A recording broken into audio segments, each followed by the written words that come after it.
our first session of our virtual conference. And today is all about Neoserra. It looks like we have all our panelists here. It looks like we have people that are entering the room. So I'm going to give it just 1 second now because it looks like someone was not bringing people in from the lobby. So I'm going to give it 30 seconds and then we'll get started.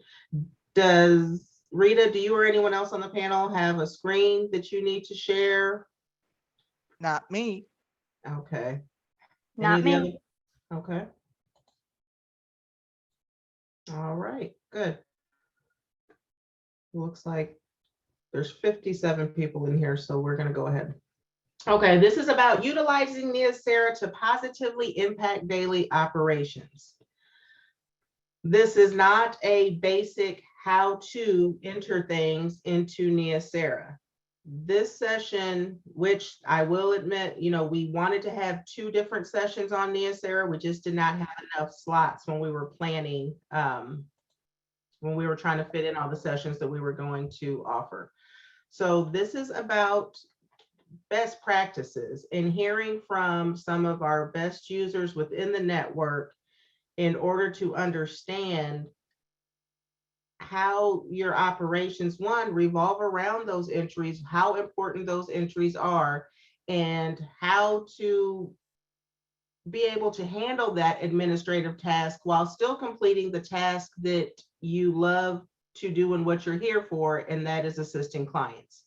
So with that being said, I will have the panelists go ahead and introduce themselves, and we will start with Rita. If you just tell a little bit about yourself, being in the center, how long you've been in there, and why you are so great at Neoserra and love it. With a smile, please. So I am Rita Hockey. I am program manager for the Illinois Procurement Technical Assistance Center, PTEC at College of DuPage. But I also carry, on behalf of College of DuPage, the oversight of our SPDC ITC as well. I have been a part of the network for more years than I care to talk about. It is, I think, over 25, somewhere around there. So I remember the way it was to the way it is today.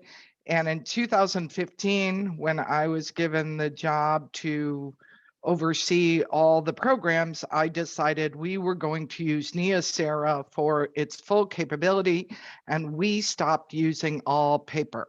So we have been fully utilizing Neoserra for 6 years at this point, and because of that, we are much more efficient, much more effective, and I think if you compared our numbers year over year, we're showing at least a 20% increase in reporting because of the effective approach.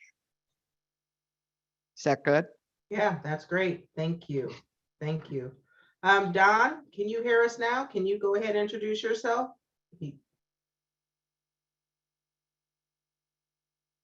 Camera ready, Don. Mute off. Hi there. No, turn the camera back on. Just unmute. Oh man, this is rough. This is being recorded. All right, I'm here. FYI. Sorry about that. I said this was getting off on a bad start, but I had 2 workshops flipped around. So I also just freaked out a 4 o'clock presenter who's now probably wondering why he's late. So I apologize to everybody. We'll get it smoothed out. Yes, we All will. right, so I don't know what I missed with Rita. Hello, thank you, Rita. You'll be running the show, but here's kind of my welcome script. Okay, so welcome to this session, which I bet Rita has already introduced. Oh, she hasn't introduced it? All right. No, but I kind of did, so maybe you just want It's to Erica. and introduce yourself. Okay, oh, so you did, Erica? Okay. I'm Don Elmore. I'm supposed to be the chair of this conference, so you can comment to your heart's content about that. And we're happy to have you join us.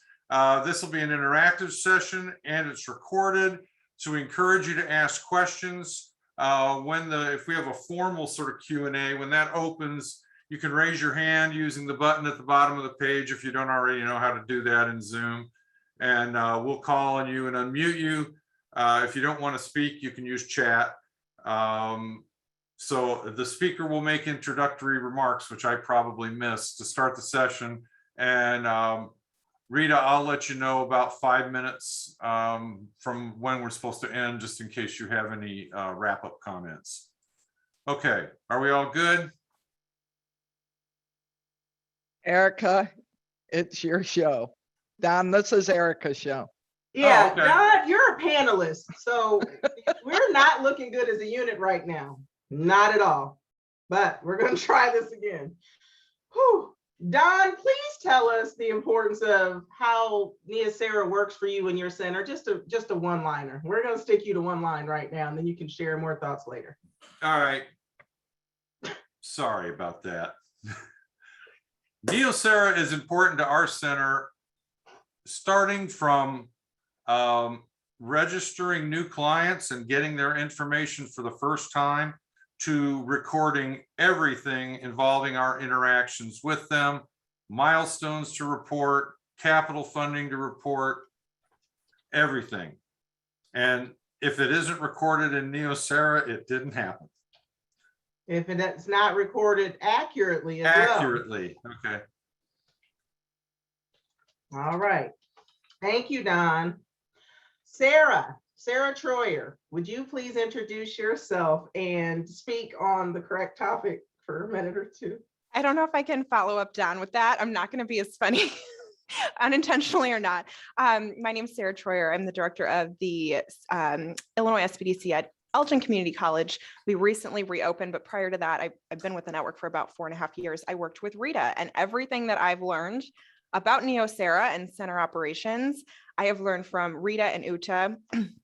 And I was very fortunate to have fallen into COD where they have such great systems in place. So I can't take credit for any of it. One of my challenges this year has been I'm the only person at my SBDC. So I know there's quite a few of us who are single member SBDCs, single advisor SBDCs. And so when I still don't feel like at all even close to as on top of it with the administrative tasks as I need to be. But I have a great foundational, understanding of Neoserra and its capabilities from Rita and from COD. So I'm here to supplement, but I am no way, everything I learned I got from them. So got to give them the credit as well. Great, thank you. And yes, Rita will be expecting that check in the mail, pretty sure. Okay, Joanne, would you like to introduce yourself, please? Sure. I'm Joanne DiMaggio May, Small Business Development Center Director here for the Illinois Small Business Development Center for the Metro East at SIUE.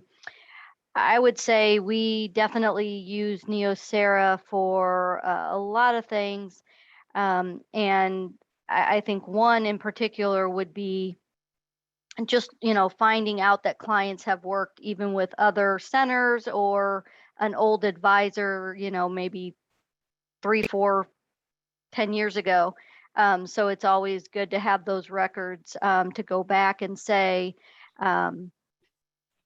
you were in our system before, and we can update, the contact information. So I love paperless because we don't have to keep track of pieces of paper and kill trees. So it's definitely a great system, and being as busy as we all are, it really is helpful. Great, thank you. There's one other person that is not listed that I would like to introduce, and she is going to be here not only to listen, to hear more about how everyone as a center uses the system, but to make notes so that when great ideas are shared and the process for how to do that isn't exactly easy to find in the FAQs of Neoserra or elsewhere, she can help create some processes and some one-pagers or knowledge-based entries that will help you as the user to be able to institute that best practice within your center. So Jenny Beloy, would you like to speak for a second? Hello, everyone. Like Erica said, I'm going to try to take some notes and kind of pull all of our ideas together so that we can make the system work best for us. I haven't been with the organization very long, but I can say that I learn something new about Neoserra every day and its capabilities. So I try to compile that and eventually share it with you guys. But if you have any great ideas, any reports or anything that you would like the system to do for you, don't hesitate to ask if it's a possibility, and I will help you research that and give you the tools that you need. Great, thank you. Okay, and I want to go ahead and start this out by saying that Jenny is doing a great job, and we were lucky to bring her on with funding from the CARES Act. Because having someone to utilize the system in a way to where they can look at it from both a user perspective from the state office, where we're pulling out information, but also understanding how you and your centers use it in inputting information, and being able to bridge those two uses together and come up with ways to help us all utilize the system better has just been a blessing for us. And we hope that we do not lose her in this position moving forward, because this system, as I've said before, tells our story to all of our stakeholders. They want numbers, they only get numbers. They don't have the joy of meeting with each of you or attending events and talking to your clients to understand the great work that's being done. Everything that we do, that we share with our stakeholders outside of success stories and marketing, is through the numbers that we report. And if the numbers and the information in the system is not accurate, we have to mark it as non-reportable, and then it makes it look like we're not doing as much activity as we know we are. So it is very important to make sure that not only are we making sure we input all the information for all of our interactions into the system, but that it's done with the correct supporting documentation, and that the information in it is accurate, so that will hold up to the scrutiny of our funding partners and others that review our program overall.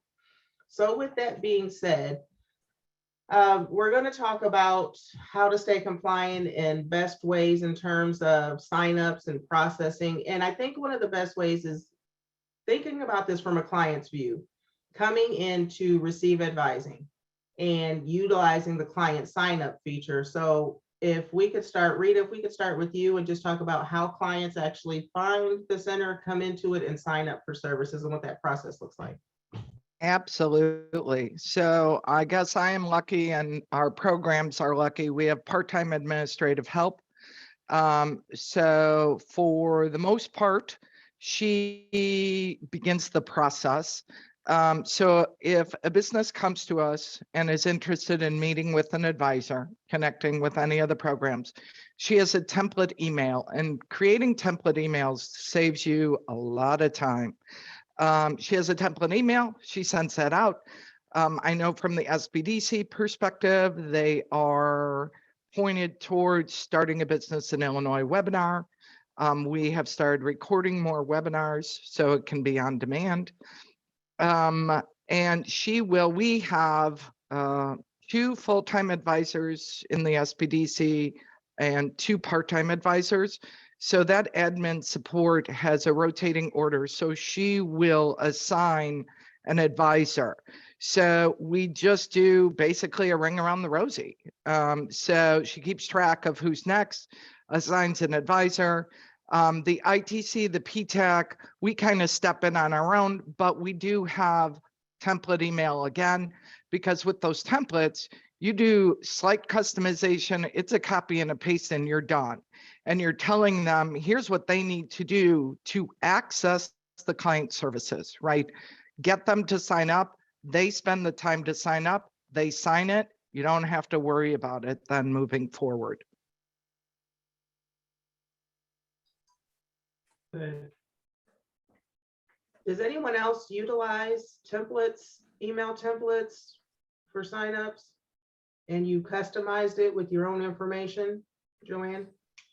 Yes, so we basically do just what Rita said. We have our link, so they'll get registered directly with our office. We share the link to the Starting a Small Business webinar.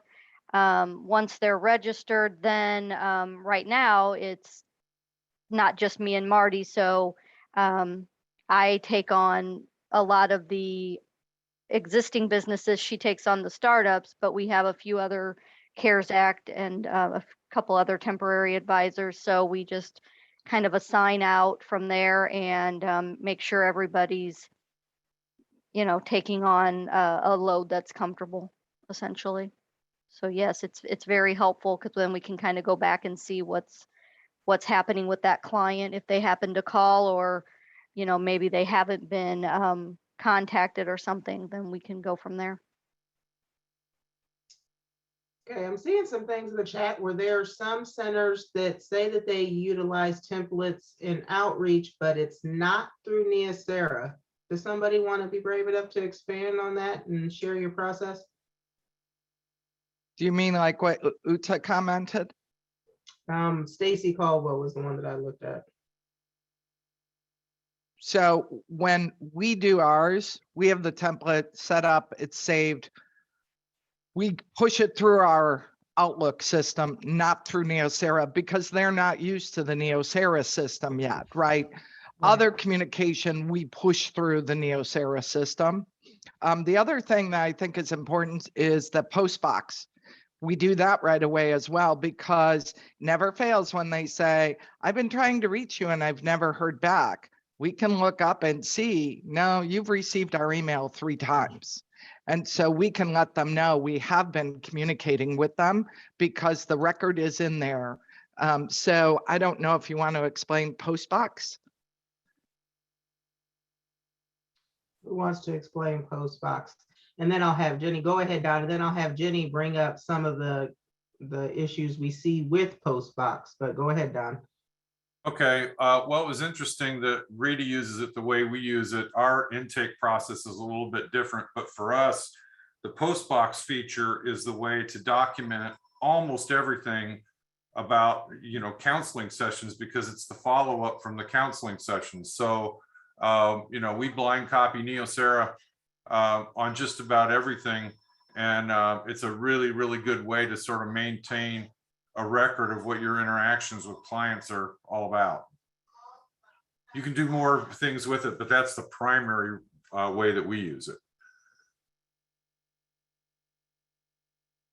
It minimizes duplication and the time, to take it from your email and putting it in Neoserra. So it's really efficient if you just put that BCC Postbox email in there. Everything's documented. You just have to go in and make sure that the session is correct and saved. And it's just a good routine all the way through for all email. Postbox it.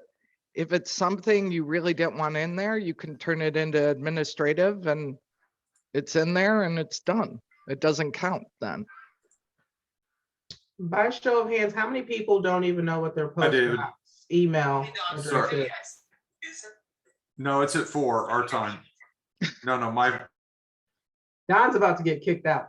How many how many people don't even know how to use the Postbox feature or know what that is?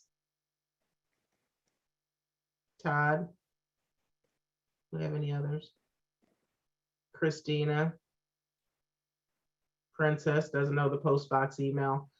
Okay. And it's escaping me right now exactly where. Within your account, your user account, I believe your Postbox email is all the way at the bottom of. Do I get screen share? You sure? 'Cause I believe so. Because I've got Neoserra up so I can show people quickly where Go to ahead. find theirs. Yeah, go ahead. Okay, so I'm in Neoserra. If I come over here on my name, go to preference, and then I go to the bottom, that's my post box. So you want to copy and paste that and make it a contact in your own email system so that you can type in, I just put PTAC and my post box automatically shows up. And what that does is it then, these bubbles up here are all the emails that are waiting for me to finalize. It's all the emails I've sent to a client, to whatever. This is how the post box connects it right to Neoserra. Rita, this is Mitch. How do you then connect that to a particular client's file? So if the email I'm sending it to is the email that is recorded in Neoserra for the client, it automatically is going to pull up that client record because Okay, it matches it. If it is not, let's say, you know, a client changed their email, you can do a search for the client. So you have the ability to search. okay. And I can just throw in, that happens, especially with new clients, sometimes a fair amount of the time. But for me, most of the time, if I look at that counseling session that's been created using the post box, you can look at the email and you can see who it is and search for it, but you generally have a pretty good idea of who it is. It's really, really convenient, really convenient. Can I add quickly too? I think it's important that if you have not been using it and you start using Postbox, you do it in the BCC line of your emails. It can really throw a client off when they see like Neoserra with a long string in the carbon copy and they're, you know, it can obviously look like you're sharing it with someone you're not supposed to be. They don't understand. We have a system we use. So when you use that Postbox, just BCC, don't CC it or put it in the direct reply line, but it works fabulously. We use it. I use it the same way that Rita does. I even record, you know, hey, I'm setting up a Zoom consult with someone. I was just doing it earlier today and put in all my, you know, meeting confirmations. So I use it for all of my email contacts. That's a good point, Sarah, making sure that it is in the BCC, because I mean, this program relies heavily on the confidentiality of the information that is shared between the client and the center. It is what's one of the many things that sets us apart from other organizations. And we all know that clients are already a tad hesitant to share a lot of the personal details that are required in order to assist them effectively. So making sure that you're having that conversation with them when you receive a new sign up and stressing that to them, that all the information is confidential. The entries that you put into Neoserra, even when I upload it to SBA system, it goes in under client IDs. It doesn't go in under client names and phone numbers. When we have SBA come in and do reviews, we pull information and I'll just list it under client ID, or I'll redact the client name and the center name, because that information is not to be shared unless we are given permission by the client. Jenny, do you want to talk briefly about some issues that we've seen with people that have used the Postbox feature that have went awry for us? Yeah, one of the big points I would like to make is that Neoserra, whenever you do an entry directly into Neoserra, if it's an inactive client, Neoserra will recognize that entry and make that client active with a reportable session. If you utilize the Postbox feature on an inactive client, Neoserra does not recognize that session and convert that client into an active client. So the reason that's a bad thing is that there are some centers that I've seen that utilize different reporting methods and or surveys where they filter only on active clients. So you might be missing some of your client base by looking at only active. The good thing is that when we report to SBA and we pull that out, the logic is built into Neoserra where it's going to look at any reportable, whether it's an inactive or an active client or not. If it's a reportable session within a time frame, they will report on that. So that's the silver lining there. But I would encourage you just to go in, if you are using that Postbox feature and you know it's someone that is reaching out and you haven't worked with them in a while, I would just go in and make sure that their account has been flipped to active. If not, you'll have to do that manually. The other issue that we encounter with Postbox feature is if you have a client that maybe has 2 different stores, but they utilize the same email address. If you use the Postbox feature, it will upload a session for both of those client records and not just the one that you were working with. So that's another thing to watch. If you know that you have clients that have multiple client records, but they only utilize one email, you might just want to make a mental note to go in and update those or skip the Postbox feature. I know that can be a pain, but it will duplicate those sessions and report time that's inaccurate. I think those are the only 2 things. Is there anything else you can think of on that, Erica? No, those were the 2 main things. Okay. I'm looking in the comments right now. Uta asked a good question, even though I was going to say you're making me look bad by asking it, but she's right. I think it's a good question for everybody to know. And that is, what if the client never signs up, but we have a post box email? So I gave a response that becomes an orphan record if you do not have a client sign up. So there's nowhere to attach that email, but you got to put it somewhere. So what we have done, we set up administrative account, right? A client account for each of the programs, SBDC, ITC, and PTAC. And when we have that happen, that email that we can't attach to a business or a client because they didn't sign up gets put in the COD SBDC, marked administrative, so it's not reportable, but at least we have that record, so we know where to find it. If I can jump in for a second, I have a question or clarification, and Rita, you have more years at this than I do, but I think first of all, if you have an entry that, Neoserra can't match it to anybody, it's a good reminder maybe that you have somebody that you need to pester to register. But also that particular entry gives you two options, and one is to edit as a counseling session and the other is to dismiss. So I think you said it has to go somewhere, but I don't think technically it has to. You could just dismiss it. And that would be if you knew it was, kind of an offhanded email that you copied the post box, thought the person might become a client, and for whatever reason, they're never going to, you could just choose to dismiss that. Yeah, I guess that is a good point, Don. We just want to keep a record of, I will tell you from my perspective, I want DCEO to know everything we're doing, right? And so if we're wasting time on something, we're going to show them it's in the administrative, right? Because they're never going to say, what are you doing? Why aren't you making your hours? We'll be able to show our documentation. Okay, good point. And I add something too there. So if you do that, you can dismiss it. But if you inadvertently click edit because you think you might be able to match it to a record and then find out you can't get out of the screen to edit that record. So you have to, it will not let you. It says it turns red. It says you have to assign a client to it. So if you get stuck there, you have to assign it to somebody. So that can be a challenge. You have to either know offhand to dismiss it before you click at it, or when you click at it, you have to put it somewhere because it doesn't let you get out of it again. Good point.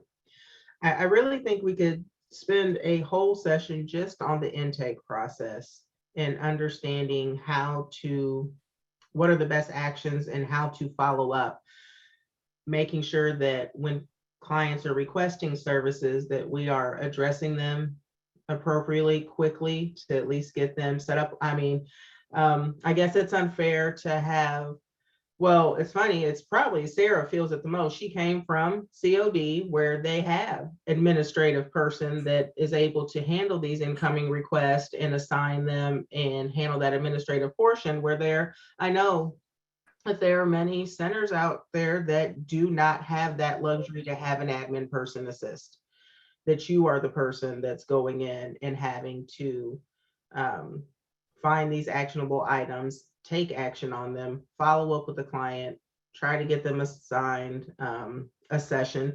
And let's face it, I know there are many potential clients that reach out and then they never follow back up when you try to reach out to them. It is very important this goes back to what Rita just said, making sure that you don't just dismiss and delete it, that you keep a record of that somewhere so that you can show that, hey, they did try to sign up, they never became a client, but we reached out X number of times to try to assist them. Because it never fails that we will get that email in the state office that they reached out for services and no one ever contacted them. And we know that that is not the case. So my suggestion for every type of interaction like that, put it in there, mark it as administrative so it's not reportable, but just so that there's a record, so that when we do get those types of emails and phone calls, we can say, hey, no, our system shows that we did reach out X number of times. It's to protect you and it's to help us in our support of you when we are talking to these people when they contact us. Okay, even though I still think we could talk more about just the client sign up process, let's kind of get into client processing and understanding the type of information that needs to go into the system and the types of edits and checks that need to happen when clients sign up through eCenter Direct. And, you know, everyone can make changes to what information is required when a client signs up. There's inevitably going to be that client that says that they are in business and they've been in business for a year, that they're exporting to the United States, that they're doing all of these things just because it sounds good, or they're just wanting to make entries. And when you get that record and you accept them, there are many times where we don't go back in and check the information that's already been provided. And the majority of that information, luckily, at any time you can go in and edit it. One of the few items that you cannot edit is the date of a new business start. So if they say that they're in business and they put in a date, and Jenny or I do an upload to SBA's reporting system, that date is locked. So if you have that initial advising session with them and you find out, hey, you're really not in business, but we can help get you there, you will not be able to get credit for that new business start when the time comes, because that date is locked and SBA will not allow us to change that. So that's just one of the many reasons why it's important to look at that intake information. But for those on the panel, what is the process once you have a client sign up? What type of information do you look at in the system? What information do you input once you do have that initial client meeting? I'll jump in for that one, at least for the sign up process. So once they register, everyone has to register through eCenter. I don't give them an option. I know Rita, they don't give them an option either. I don't know if anyone else does, but they have to go through eCenter or it's not happening. So one of the things that we do is either myself or Gabrielle, who I now have, yay, will go through, grab them. One of the things that I find is most often incorrect when they sign up is exactly what you just said, Erica, which is in business or not in business. Many times they'll say they're in business with 0 employees. Well, once you go in to accept that client, the system does not let you accept a client that's in business and report 0 employees. So you either have to double check, are they really in business, and flip them to not in business if they aren't, or you have to put in that they have a single employee because they themselves are counted. We never ever record, at least in my center, maybe I'm doing this wrong. So, I mean, not an expert here. We never ever will record that one employee as a milestone when we accept a client, because it's not our milestone. They had that employee first. They're their own employee. They set up the business beforehand. So I always, when it prompts on the next screen, is this a milestone? I always say no when I'm first onboarding a client. That's one of the first things I always notice. The exporting thing's the second one. I always see export where there's not supposed to be export. And then a lot of times they will actually, if they fill out the eCenter form and they want to avoid putting in their business details, sometimes they just say they're not in business when they actually are. And that when they do that in the eCenter process, they get to skip a whole lot of questions in the sign up process. And a lot of people are kind of savvy to that, because they'll click, hey, I'm in business, and then see a whole bunch of other boxes pop up and they have to enter a whole bunch of information. So they just skip it altogether. So many times I'm going back in my first session with the client and saying, okay, let's double check on all this information to make sure it's up to date. But the number one thing that I have to change that I always notice is the number of employees. And then assign an advisor, and then good to go. And just a best practice that I just started implementing, that's just because I am a one advisor center. It's been challenging for me to kind of, when we have an influx of new clients and we're picking up again for fall, it's easy when there's 1 or 2 clients every other day that come in, but now that we're getting more and getting, a few a day at some points, I actually, after they're assigned to me and the bubble shows up in my green bar in Neoserra, I leave them there. I leave that client was assigned to you. And every, week or 2, I go back and just double check, hey, did this client ever reach out? Because I send an email, Gabrielle sends an email that says, hey, here's your advisor, reach out. A lot of times they don't do that, or they miss that email. And so I'm going back to them and saying, hey, just checking in with you. And I leave that bubble there for my own reference. I know I could run a report. It's just easier to see the green bubbles. So that's my 2 cents on that piece. Uta pointed out something that is, I think, very valid, especially for the Chicagoland centers.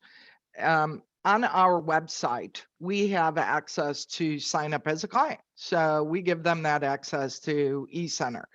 It is possible that a Chicagoland business finds our website and signs up with us. We're not going to accept them if we don't believe we should have them.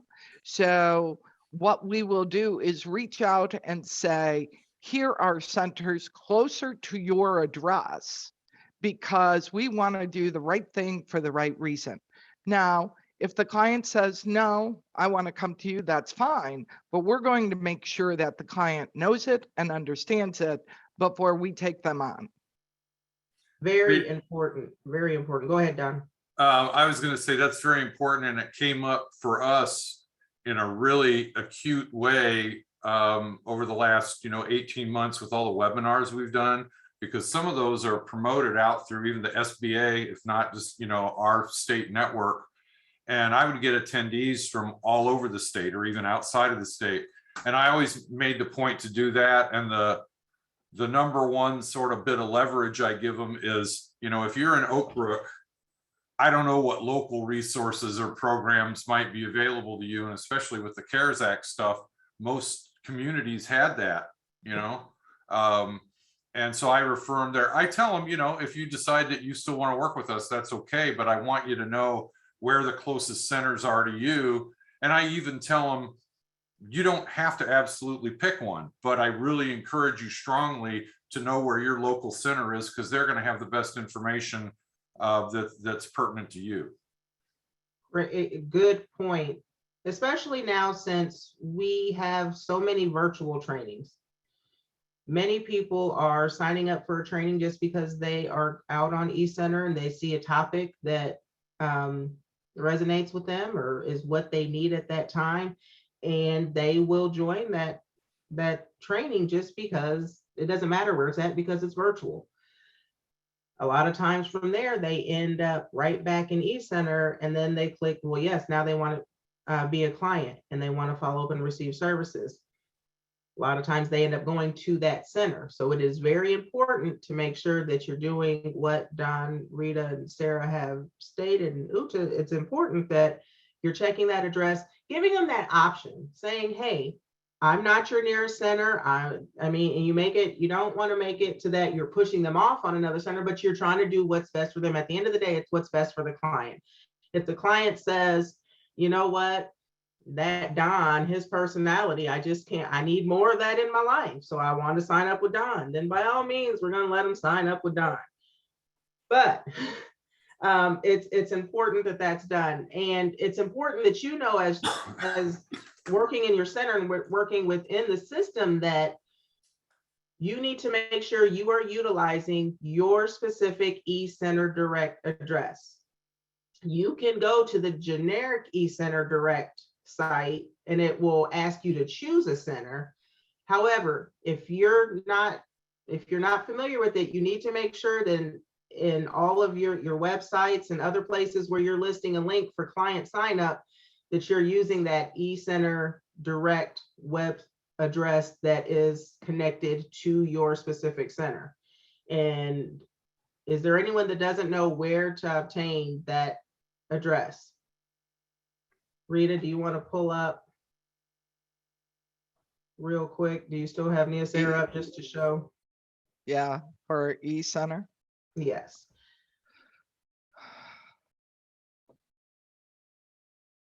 Sorry, if I could spell. And if you're not utilizing eCenter for your client signups, it's getting to the point where you're really going to have to justify why, because you're going to end up duplicating your data entry, which opens the door for more errors.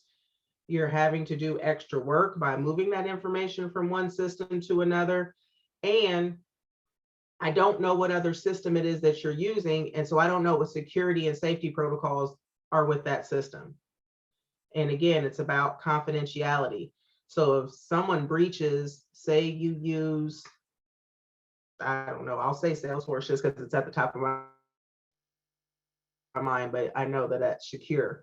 But another system like that, you have a different CRM for your host organization, you're putting that information in there or having them come through that door first, and then that gets hacked. Well, that information becomes vulnerable, and it could have just automatically have went to, it could have went straight into Neoserra through eCenter.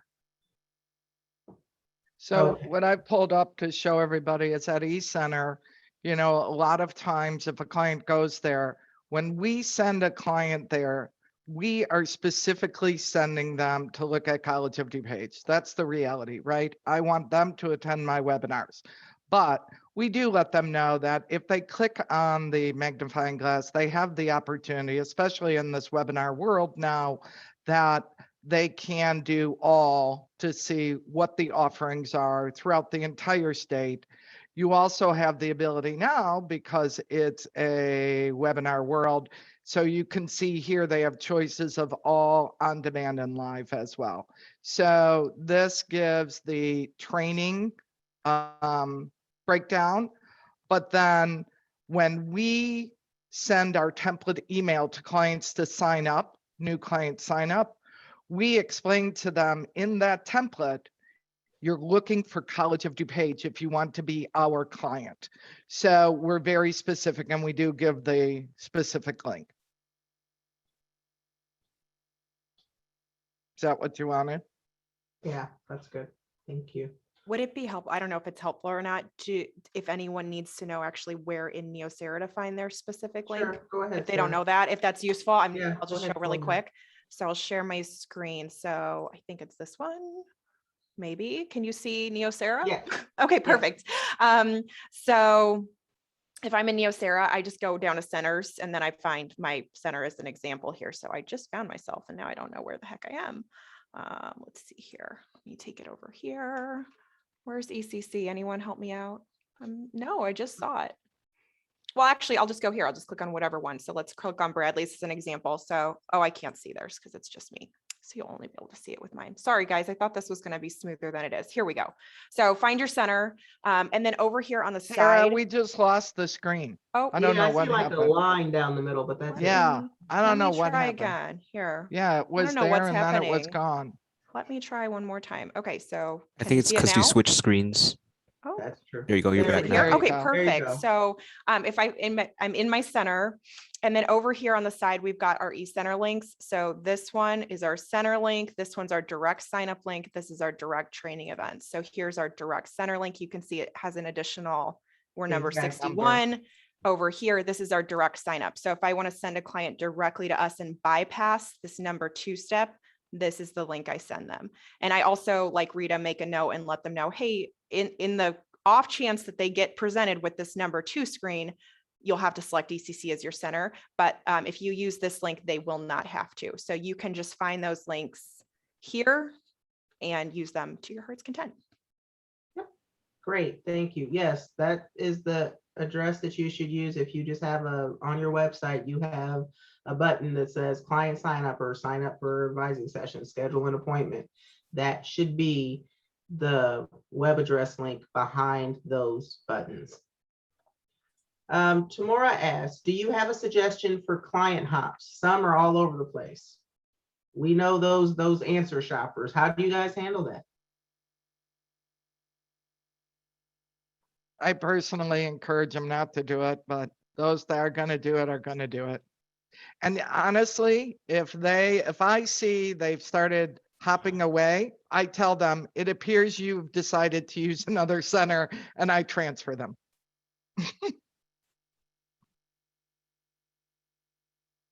And you know that this goes into the next topic, and that is talking about the advising notes and the detail of the advising notes that are entered for sessions. One of the best ways to assist one of these client hoppers is to say, hey, I saw you met with another center on such and such date, and they provided this information to you. What went wrong with that information, or was there something else that you needed in addition to that, to kind of let them know? Because that is one thing. They think that each center operates individually and that they don't have access to other notes, but that is why we all utilize the same system. We do it so that we have, it's not a story of the center, it's a story of the client, what their journey is. And just as we encourage centers to collaborate together and work together, we also do it for a client. Not every center may have expertise in a certain area, and the center will refer them to another. And that is great. There are those clients, though, that they didn't like Rita's answer that they can't, get a $100,000 loan without a business plan. So they're going to call tomorrow. They're going to say, hey, help me get a business loan, but I don't have a business plan. And tomorrow's going to say the same thing. So they're like, well, hey, who else do we have on the list? And I mean, believe me, we've had some folks that really make a journey around the circle. And it's important to not just disregard those contacts and leave that information out of the system, because you're doing a disservice to the next center that gets contacted by this person. We really need to have a full story in the system in order to be able to, one, not waste our own time by going over the same information that someone already did, but two, to let them know that, hey, the answer's still going to be the same. Erica, there's also Post-it note options, and Sarah will laugh because she learned how we use those. And where that's good is when the client record comes up, you see our Post-it note, and if we found them belligerent or whatever, we are putting that in the Post-it note. And we've had more than one center call and say, hey, what's going on with this client? So it's right there. You don't even have to look for it. We put the note right there. Do you want to show that? Sarah, pull that up and see if you can. I don't know. Yeah, I can. Well, Rita, do you want to pull it up on your side? I have Yeah. one client in mind that has that. Yeah, let me pull it up. So let me double check what it says. We had a couple in. You know who I'm talking about, Sarah. And Uta, yes, that's right. Uta said it would be great to connect to the original advisor. Then the client can make a decision where they want to be. And that is generally what we want. We want the client to say, hey, this is the person that I'm going to work with the most, unless there's some kind of extra service or expertise that is not available there, that they're working with someone else. But then again, that's what the note should detail, so that we know that they're working with Center A for everything, but Center B comes in from time to time in order to assist with this particular issue. So you can see our problem child who is still with us, yay. It's a red Post-it, so nobody misses it, because she really was very unstable for a while there. And we had to pull in college leadership even to have discussions. And so you can see a note in 2017, a note in 2018. She finally got better because we just stopped tolerating the behavior. And we told her she needed to go to another center if she wanted to continue. So that's the Post-it note. And if there are those that do not know how to utilize that function and would like to see a write-up or a knowledge base entry on how to do that, go ahead, let us know in the chat or send us a note and we will get that done. I don't know how many people are familiar with it or not. And it's just choose more in the line with the client name, and it says post sticky notes. So. Okay, Kelly. Okay. So Jenny, let's add that to your list. That's something we can do some visuals and show and give, a use case example of how, and this is great. It would definitely be great to know before I get, or when I get emails from clients that, are complaining about something and I'm like, oh, well, let me fix this. I think I can fix everything. So I go into Neoserra, and then it'd be nice to get the post note there with the red to let me know, like, danger, don't, like, so I know what I'm getting into. But no, I'll spend a half hour reading through notes and then realize the level of crazy that is going on. So yeah, I mean, help your fellow network people out and go ahead and put a note out there and let people know what they're getting into if it warrants it, for sure. And I forgot, Erica, you got a debrief on that client as well, just in case. Yeah. Yeah. You know what? You've been the giver of those nice clients. Sarah has too, Yeah, though. we get Sarah the gave me a best. doozy, but then I gave her one back. So, I'm a giver as well. Great. So one other thing. Go ahead. Sorry. Go ahead. Okay, I was just going to add that, and I don't know that anyone in this group has done it, but if a new client does need to go to another center, I have seen where they will tell that client that they need to go sign up under that center. We want to try to avoid that because then we have 2 client records, and we really don't want to send our client off to re-sign up when they've already done it. You can just shoot me or Erica an email and we can do a transfer. Yes. And just one other quick point, kind of similar to the various centers, there's also clients that tell us that they are thinking about or they've reached out to SCORE. So I have that same conversation, and it's, basically you don't need both of us, but you're more than welcome to pick our brains if that's what you want. But we have that conversation too. And then I think not only the address, but state, because I'm so close to St. Louis, I get clients that are in Missouri or their business is going to be in Missouri. So I have to tell them there's other centers they can utilize. Good points. And one more as an assurance, so creating secondary client records is bad. Everybody needs to stop doing duplication. But recognize that even if you counseled or you met with somebody that's a client of another center the one time, that's okay. It still will count towards your center hours because you as an advisor. So don't worry about that. You don't need to set up a whole nother record thinking that's the only way you're going to get credit. It is not.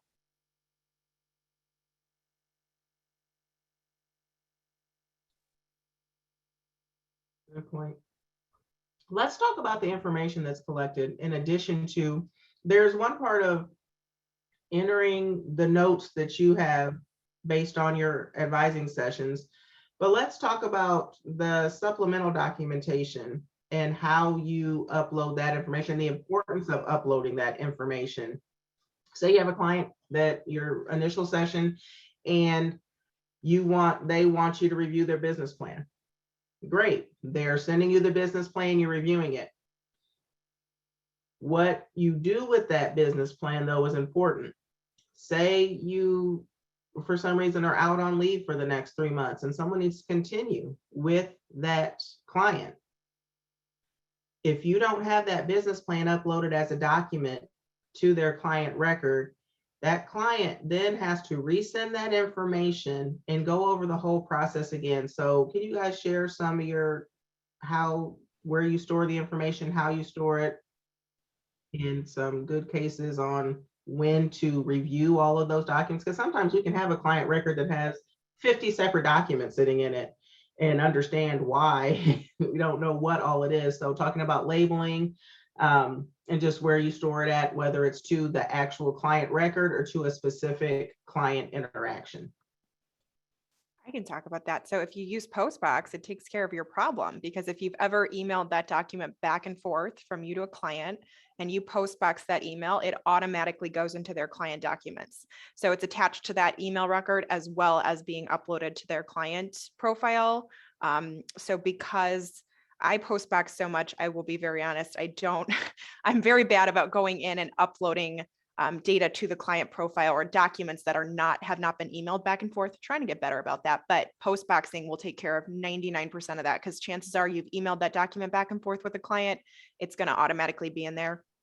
And then one of the things that does go in client files is if you are emailing back and forth and you have I noticed this a lot, is in my email subject line, I have the logo of the SBDC. Well, that's considered a document file, so it goes in their profile. So when I think about it, if I'm in a client and I'm kind of poking around looking for a document, I'll just delete out, anything that's not an actual document to try and clean as I go. Again, something I would like to be better about, but do what I can. Just Postbox, it's going to automatically be in there. You can go access that file anytime, and anyone else can too. I'm going to back up Sarah because to Erica's point about, a client record that has 50, files in it. If you use the postbox feature, when you look at that record, you almost immediately have some context. I have clients that I've got 10 different versions of their business plan because we passed them back and forth as drafts, but you can always, you've got context if it's in their client record. I have a couple of different programs that I work with cities, like their particular incentive programs. And I have some client folders and stuff set up out on our server just because it makes it easier for me to get at those with that kind of context. And I could do a better job of linking those back in, but most of those are, they're in the client record anyway. And I copy them out for another reason. So yeah, anyway, but I agree with Sarah.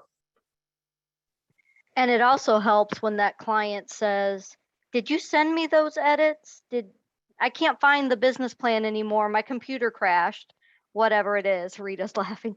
You can get it back to them because you have a record that is there. So. Good. Uta, did you get an answer to yours, or do you understand why it's happening or not happening?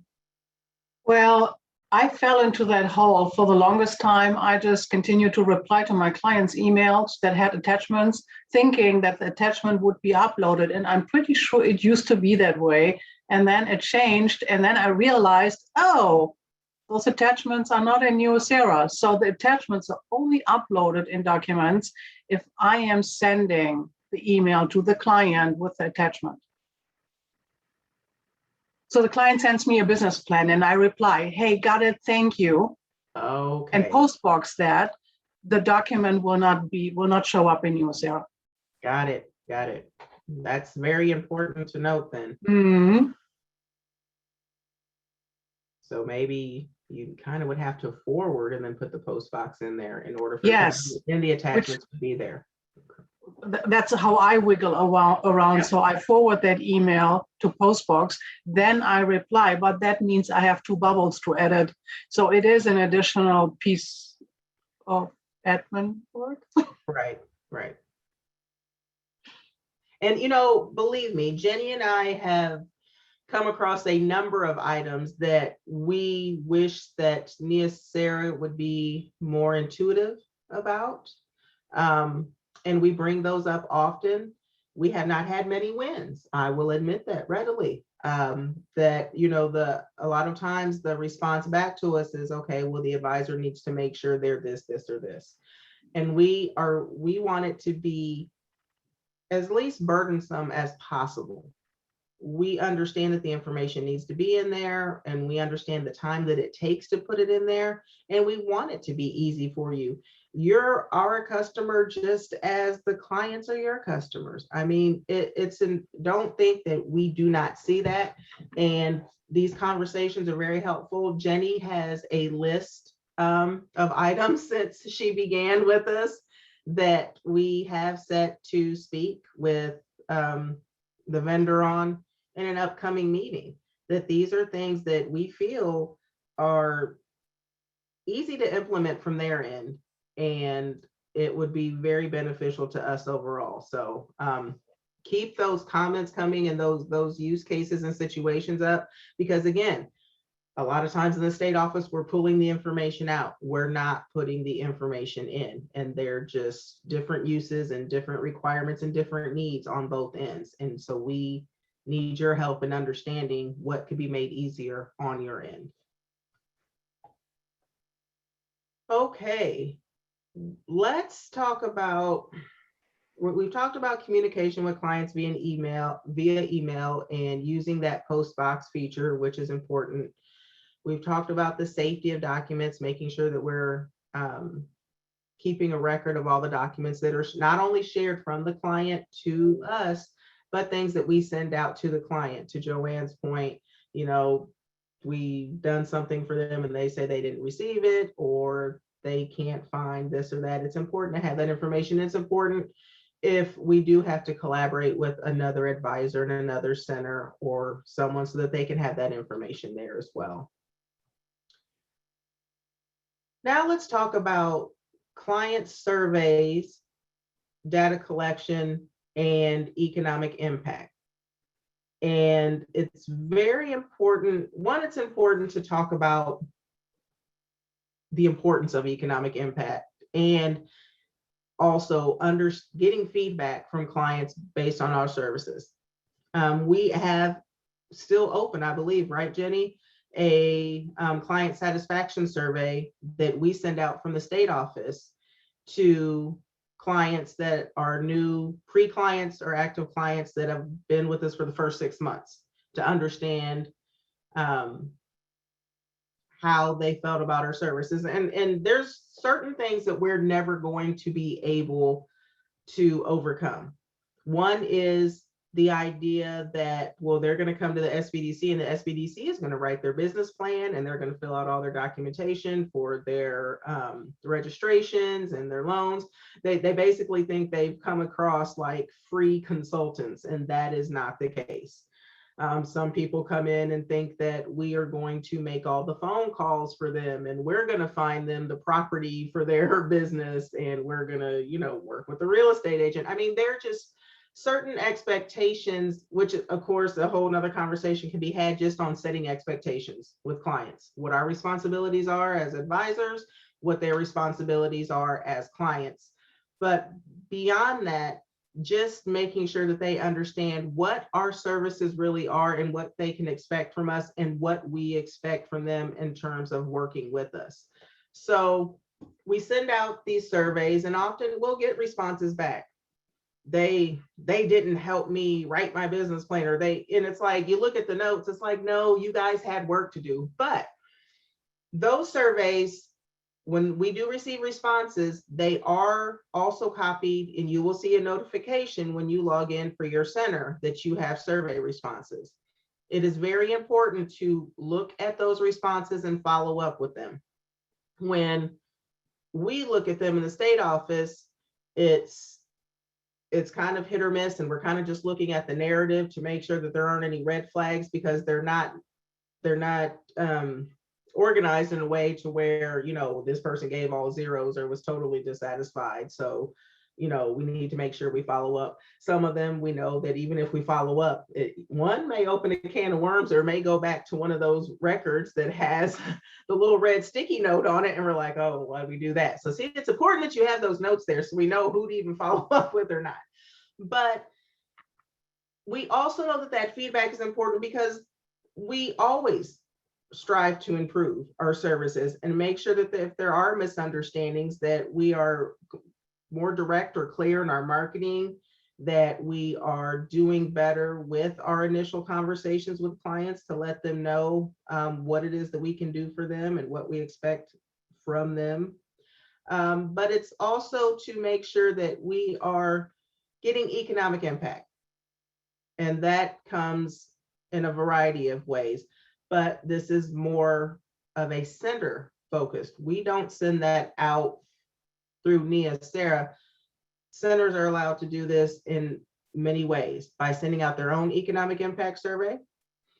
And some people may choose to do that once a year. Some people do it every quarter. Some people, I mean, it varies on center. Some people just follow up with clients on their one-to-one sessions. And if they hear economic impact, they get that attribution verification through an email, or they complete that economic impact form and have them sign it or attest to that information and affirm it and send it back. But the point is, we have to get that feedback. And that is one of the hardest things that many centers say they deal with, is working to get that back. So what are the practices that you utilize in order to obtain economic impact, and what has worked well and what hasn't? Joanne, your hand tingled in the air. Yes, so I know I've said this a few different times, so sorry if I'm repeating it for those that have heard it, but I think, you know, it's really just coming back to the relationship building. If you maintain contact with that client, you're going to know when those events happen. it never fails. You know, you send a survey out once, twice, 3 times a year, whatever it is, you're not going to always get it back. So if you keep that relationship, you will know. I mean, I have a instance where I just reconnected with a client. I hadn't talked to him for almost a year. COVID delayed construction and everything. I saw the building going up, found out it was his coffee shop, reconnected with him, and got the attribution, and you know, tried to see if there was anything else we could do. Initially, we helped with the loan and getting the word out about hiring for baristas and other employees. So there was a lot of work that we did do, and now I hope to rekindle that relationship. I think one thing that might be helpful, and I don't know if there's a way to do this, but the um, calendar on Neoserra, when you put in a counseling session, it asks if you want to schedule that follow-up. Um, could there be a default where it like automatically sets that for every 2 weeks or every month? So you could put a default time in there so that you don't actually have to, you know, always choose. I don't know if anyone else thinks that would be helpful, but I like to try to meet with clients every 2 weeks. If they're more established, you know, maybe it's monthly or so. But if it could be a default, I think that would be a great reminder. Hey, I haven't talked to Bob in a while. You know, it's Neoserra's reminding me. Jenny's writing that down. She'll be all over that. We'll let you know. Thanks, Jenny. From the PTAC perspective, because we work a little different than the SPDCs, we set up a electronic survey in Neoserra, and it goes monthly because we don't want our clients to forget about us. That is our one requirement from them. If we've helped you, you report it back. So it's an electronic survey set up for economic impact. It goes out every month. You know, they're all not going to respond, but they get it every month. So that has definitely helped our numbers year over year. That's important too, knowing that you can set up the surveys in Neoserra to go directly out. And I know many people have issues with setting up surveys. So if you have specific questions on how to set up a survey, how to set up a recurring survey, et cetera, please let us know so that we can create a document that can assist you with that as well. Because again, if you're doing things already inside of Neoserra and having it sent out through there, one, it's all captured within Neoserra. You don't have to store that information elsewhere. And it just reduces the amount of administrative burden on your end. You can send your emails to Jenny. Arla asks, who do we contact about automatic surveys?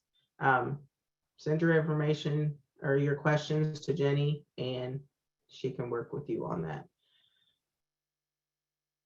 There is, so understanding that, yes, you can set up for surveys in Neoserra. It doesn't just have to be on economic impact. It can be feedback that you want provided as well.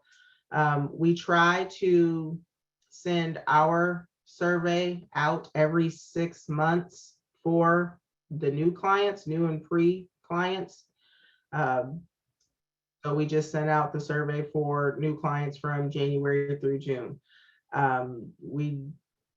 That's the only one that we from the state office send directly to clients. Now, of course, we have our impact survey that is the national survey that goes out every year, but that goes out to clients it's not the most recent year, it's the previous year. So, and that time frame changes a little bit every now and again, but so, and we understand that you don't want to survey your clients to death. So that's why we give you those other options. If you're not getting good response from your clients in regards to surveys, find other ways to obtain that feedback. It's great to be able to set reminders in Neoserra for follow-up, but we all know, especially after coming off of 2020, just the influx of clients and meetings, it's also time consuming and very hard sometimes to follow back up with those clients that we've previously met with or already have in our system because we have so many new coming in. So one of the things that you can do if you think that, you know, oh, I'll probably miss or I don't want to forget that, Google Alerts are a great way to keep track of clients or just understand what's going on with them. If you set up Google Alerts for their business name or maybe just the business owner name, if something is picked up somewhere out on the internet, I don't, you know, be it their local newspaper or something like that, if Google can find it, they're going to send you alerts and you can set up how often those alerts come to you.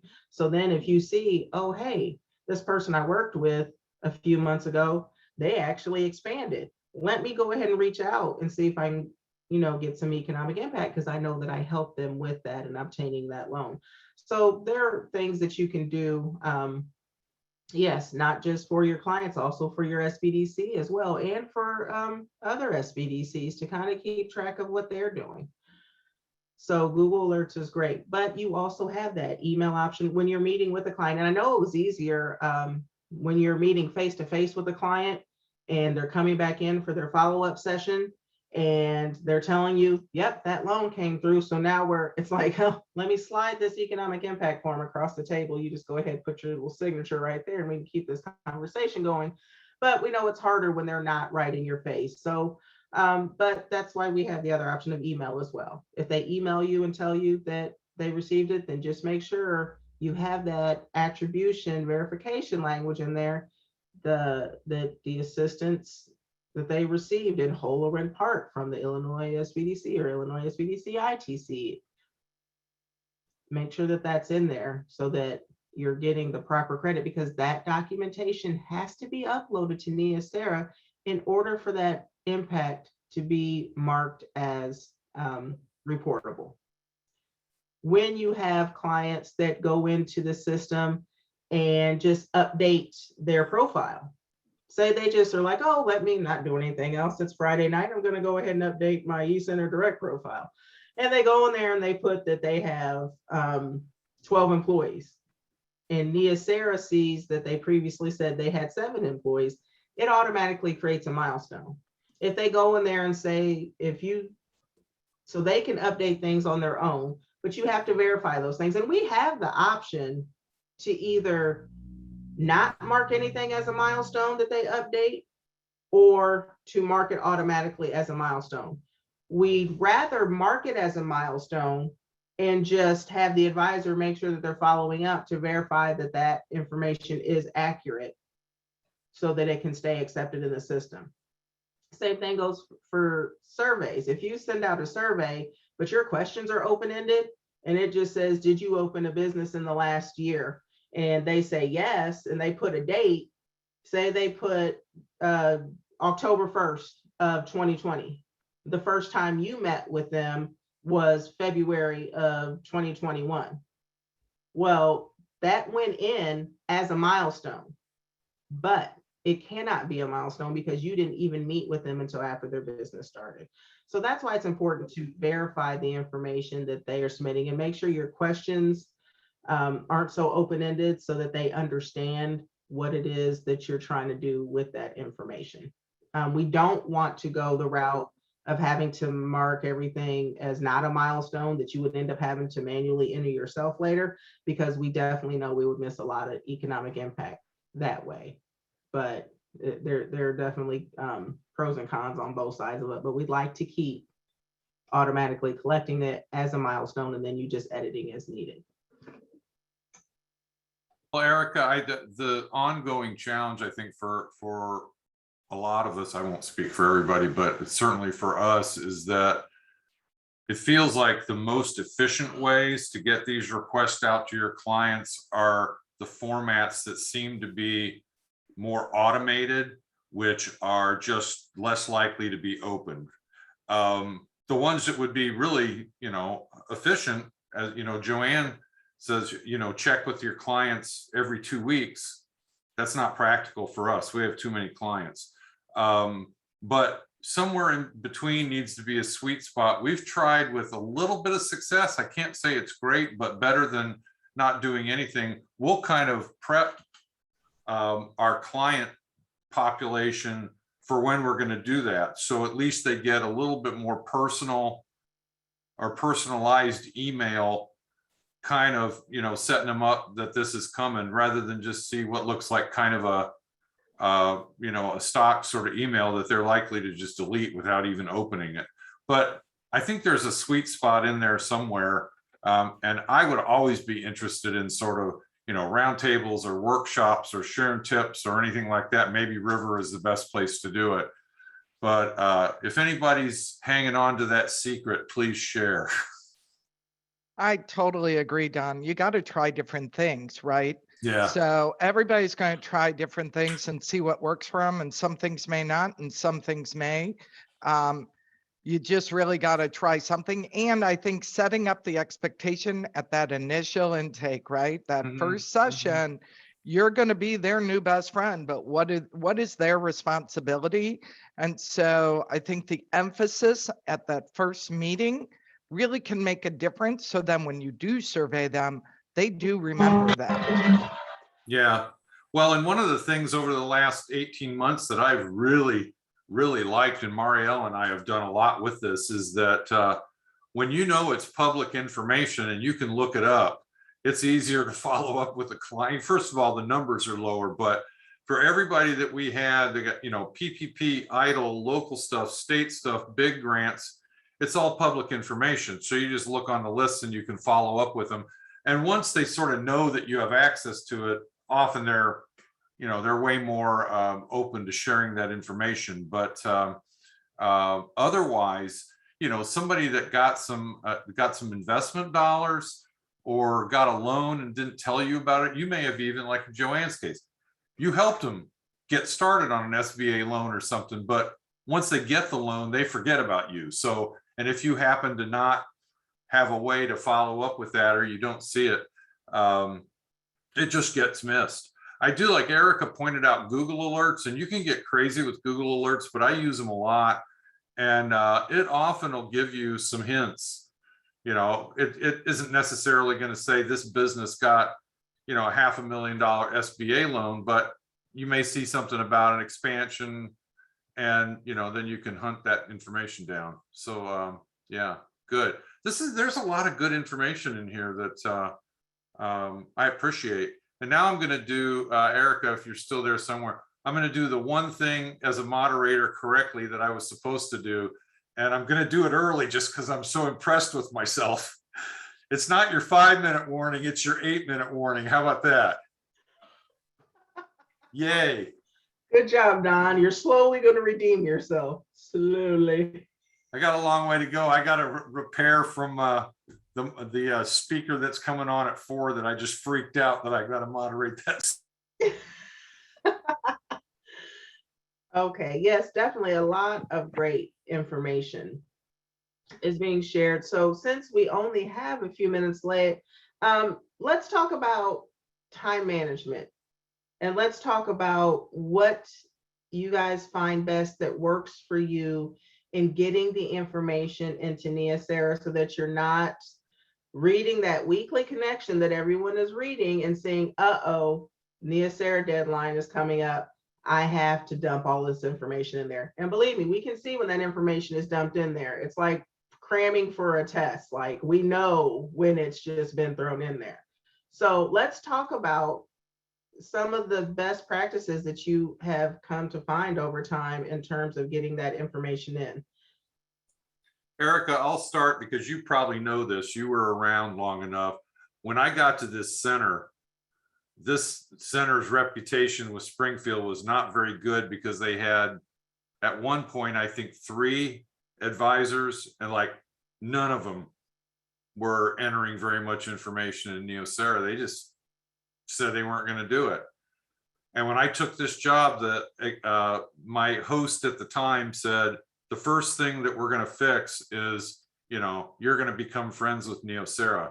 I don't do anything perfectly. There's a lot of stuff I could do better, but one thing I would recommend, and this is just a thing that's kind of a big hammer for me, is I have to submit other kind of information, reporting and stuff to my host every 2 weeks, and it's pulled directly from Neoserra. So counseling hours, outreach hours, training hours, admin hours, which means it's very difficult for me to get any more than 2 weeks behind. And I found that if I try to stay at least within a few days, that's very helpful, and it's not stressful at the end of the month.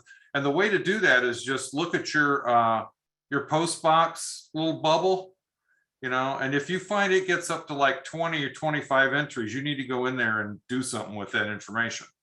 Or if you follow sort of the structure that I do. But that's one of the things that really helps me, is just getting very, very routinized about it. 200 2 days before the deadline is never fun. Come up with a routine.